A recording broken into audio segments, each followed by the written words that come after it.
محترم ناظرین، السلام علیکم ورحمۃ اللہ وبرکاتہ۔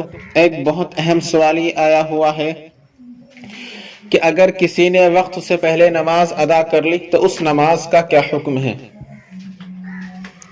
الجواب باللہ التوفیق۔ بسم اللہ الرحمن الرحیم۔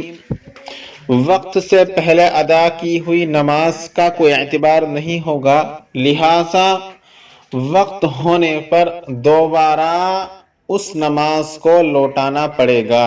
لہذا جب تک وہ اس نماز کو دوبارہ نہیں پڑھے گا، اس کے ذمے سے نماز کی فرضیت ساقط نہیں ہوگی، اس کے ذمے نماز کی فرضیت باقی رہے گی، اور وقت سے پہلے ادا کی ہوئی نماز وہ نفل شمار کی جائے گی۔ فقط والسلام، واللہ اعلم بالصواب وعلمہ اتم۔ ویڈیو پسند آئے تو لائک کیجئے، شیئر کیجئے اور چینل کو سبسکرائب کر دیجئے۔